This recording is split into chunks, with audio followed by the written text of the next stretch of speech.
ଛାଡ଼ ଖାଇ କ'ଣ ଆପଣମାନେ ଛାଡ଼ ଖାଇରେ ଆମିଷ ଖାଇବାକୁ ଅପେକ୍ଷା କରିଛନ୍ତି କି?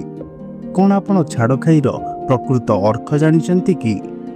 ବାସ୍ତବରେ ଐତିହାସିକ ତଥ୍ୟ ଅନୁଯାୟୀ ଯେତେବେଳେ ଏହି ସମୟରେ ଓଡ଼ିଆର ସାଧବ ପୁଅମାନେ ନୌବାଣିଜ୍ୟ କରିବା ପାଇଁ ଏବଂ କେଉଟମାନେ ସମୁଦ୍ରକୁ ମାଛ ମାରିବା ପାଇଁ ଯାତ୍ରା ଆରମ୍ଭ କରୁଥିଲେ, ସେମାନଙ୍କୁ ମେଲାଣି ଦେବା ପାଇଁ ଆୟୋଜନ କରାଯାଉଥିବା ଭୋଜିରେ ଆମିଷ ଖାଦ୍ୟ ରନ୍ଧାଯାଉଥିଲା। ସେବେଠୁ ଛାଡ଼ ଖାଇ ଏହିପରି ଭାବେ ଆରମ୍ଭ ହେବାର ସୂଚନା ମିଳେ। ଅପରପକ୍ଷରେ ଜଗନ୍ନାଥ ଧାମ ପୁରୀରେ ହବିଷ କରୁଥିବା ହବିଷ୍ୟାଳୀଙ୍କୁ ପଚାରିଲେ ସେମାନେ କୁହନ୍ତି ଛାଡ଼ ଖାଇର ପ୍ରକୃତ ଅର୍ଥ କ'ଣ? ସେମାନେ ସାରା ମାସ ଦିନକୁ ଗୋଟିଏ ଥର ହବିଷ ଖାଇ ରୁହନ୍ତି। ପୂର୍ଣ୍ଣିମାର ପରଦିନକୁ ଛାଡ଼ ଖାଇ ଭାବେ ପାଳନ କରନ୍ତି।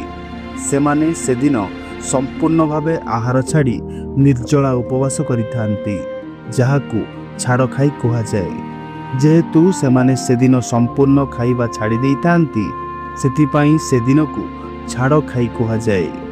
ତେବେ ଆପଣ ଚିନ୍ତା କରନ୍ତୁ, ଛାଡ଼ ଖାଇ ଦିନ ଆମିଷ ଖାଇବା ଉଚିତ କି ଅନୁଚିତ?